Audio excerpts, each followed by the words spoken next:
Linus, how hard was it to have to watch? I know you're rooting for your friend and everything all along the way, but just having to watch. So this is the thing about playing professional sports is one of the hardest things is to be off the side because you want the team to succeed, but you want it to succeed with you as well. So it's definitely one of the hardest things. But I wasn't alone in it, obviously. There's other guys that wanted to play as well.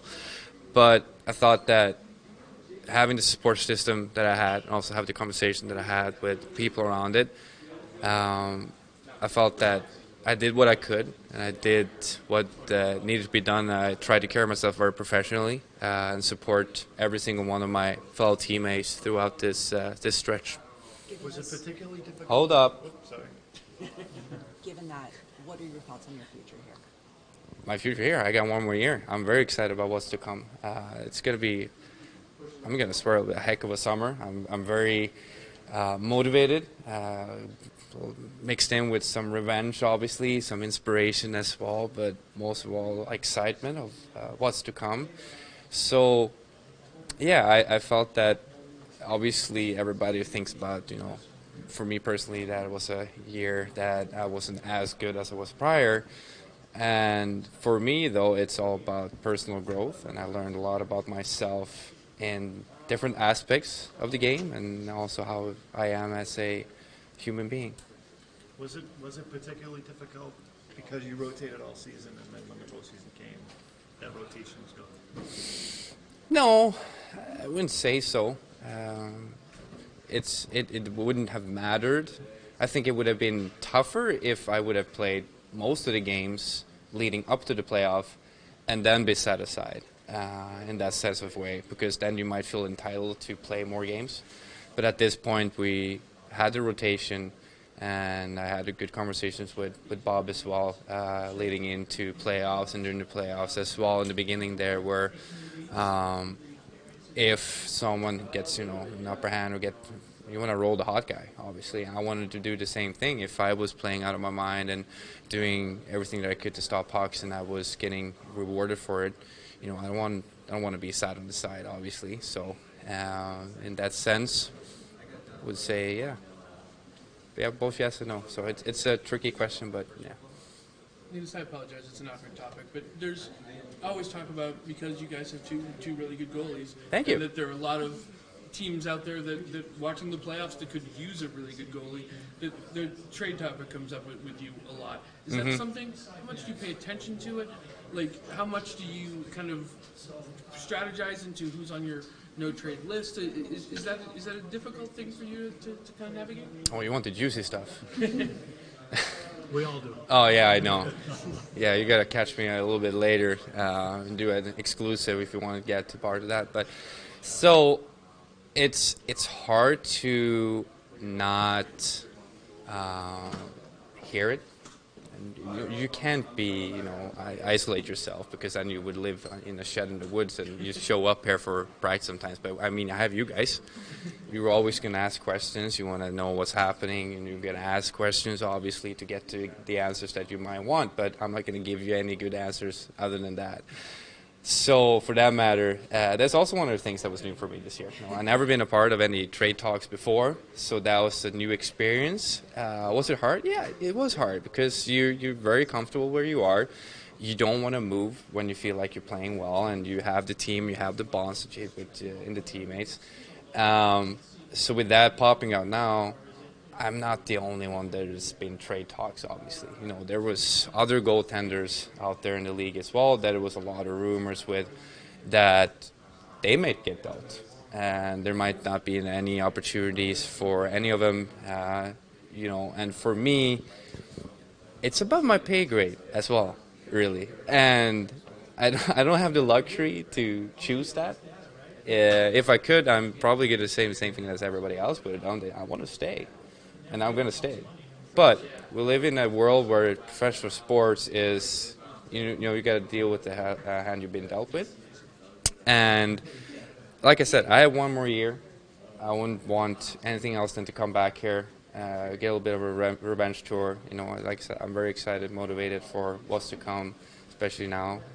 To be a father, at first. That's what my goal is, to catch up on what the kiddos are doing and attend soccer practices and enjoy life a little bit with them, because it's very hectical during the playoffs, and they get lost a little bit, obviously, during that time. Linus, I would think the desire to stay would be all the greater when you live the scenario you did. You leave Buffalo, you really get your claws into the career here, you win the Vezina, right? You become everything you want it to be. Yes. The desire to stay because of that is greater. I would say it's more on the personal side, that we felt that ever since we came to Boston, we've been embraced by not only the city and but the team and the people that works throughout the organization. Like, everybody has been so nice and very caring, lovable, and we felt that ever since our day one. And that makes you feel at home, and that makes you want to stay there. And when you have that good thing behind you, you don't want to move just because you have to move or something. You want to stay, and that's just how it comes down to. It doesn't really matter how it goes on the ice. If you're feeling that your life is taken care of off the side, and that your family's well and they're thriving and they're enjoying their time in school and with their friends and whatever, you don't want to uproot them just because. I don't think that goes to anyone that has kids and families, that it doesn't matter what kind of a job you have. If you feel that, I'm very comfortable, I like it here, you don't really want to move at that point. Is that something people don't understand when these conversations happen? People outside, that it's more than a where you're playing goalie question? Yeah, and people just think that it's just about playing goal. And it should be easy and move and get a contract somewhere else or whatever. It's not easy. We play every single year and trying to prove ourselves and trying to get that contract. And it's you can't take anything for granted in this league. It goes really quick. I mean, playoffs is just an example of it. One day you feel like king of the world, and you might be up 3-1 or 3-0, and then all of a sudden it's 3-3 and you're game 7 at your hands. So it goes around quick. You have to enjoy it. But I wish that a lot of more people would see beyond, just the professional side of it, and see, that we have our family to take care of as well off the side, and have to think about the decisions that we make with them as well. I don't want to put words in your mouth, but it sounds like, would you exercise your trade protection once again this summer because you like it here so much?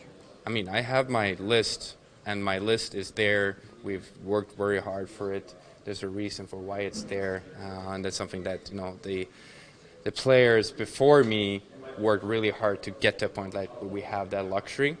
And there's a reason why it's there, and there's a reason why certain teams are on there, and there might be personal things.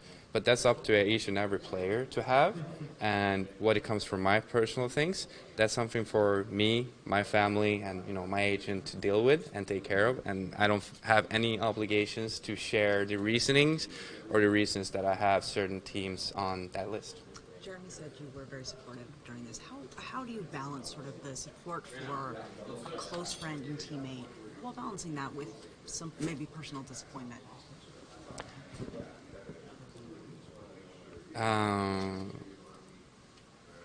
It's hard in a way of that you have to think about the greater good.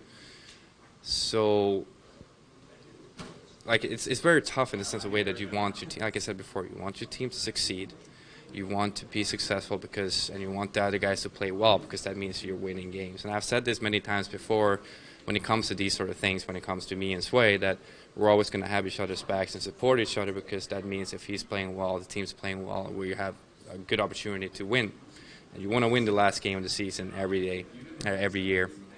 You're not going to be able to do it, obviously, and to balance that also with personal feelings, you kind of have to deal with those off the ice, and that's what it means being a professional, that once we actually step into the rink, would it be on an away game or at home games or whatever, you have to stay professional. You have to put your pride aside and think about what's better for the team at now. And for me, that was to push during practices, be verbally there, talk to people, give each other some heads ups, or push them to become better, and maybe catch them when they're falling down or anything like that. And I'm hoping that once this season has really been put in the back. Oh, I'm sorry. Put in the back of our minds that people will feel that he did whatever he could from the position that he was put in. Is that when you're saying you learned some personal things about yourself? Is that part of the personal growth you're talking about? Just how to compartmentalize those two sides of you that are competitive but supportive? Yeah, because it's very different once you actually, like, when you have a very clear role that you're the backup or you're the starter, you play that role to your, as best as you can. But, once we're going through playing 50-50 games and you don't really have, like, a clear one starter, and then you go from that to a starter, then it's like, okay, what's happening? And it takes a while for you to realize what's going on, and then you're still thinking that I'm going to get the next one. And then, because it's just been deeply ingrained throughout the season that I'm going to get the next one. And it doesn't matter if it's a win or loss. Like, I was always trying to feel like I'm going to get the next one. And for me, that have been a two-edged sword. So I was thinking I'm going to get the next one, and I didn't. Now I was all the way up here being really excited about going on and play Toronto, and I'm not. And then I go down and be pissed off or sad, like, shit, I'm about to swear again, but I'm not going to do that. But bummed out. Yeah. And then you go up and down and up and down and up and down. And then you have the logical side of the brain where it feels like, oh, well, there's a reason for why he's playing. And the reasoning was that he's playing really good hockey. I really want to swear again. I feel like I'm on a roll here. I can do it, yeah. We can yeah. bleep it out. Yeah, no, you don't need to bleep it out because I'm not going to do it. But no, but Sway was playing tremendous hockey. That's what he was doing. And I have to think about myself that one of the reasons why I was not playing was because he was playing so good, and not take anything away from my own personal pride or confidence in myself. And instead of, it would have been worse probably if he was just okay and I still wasn't playing, then probably I would felt like I was a really shitty goaltender. But now he was putting on a heck of a performance, and that was the only reasoning, basically why I wasn't playing any more games, because he was probably the best goaltender in these Stanley Cup playoffs. And they explained that to you too, right? Yeah, we had the conversation throughout the whole thing, and that's one of the things that I really appreciate whenever we have the time or feel like we have an opportunity to talk to our coaches, we can, because it's a very high ceiling, and we have that camaraderie and the trust of each other. Linus, not to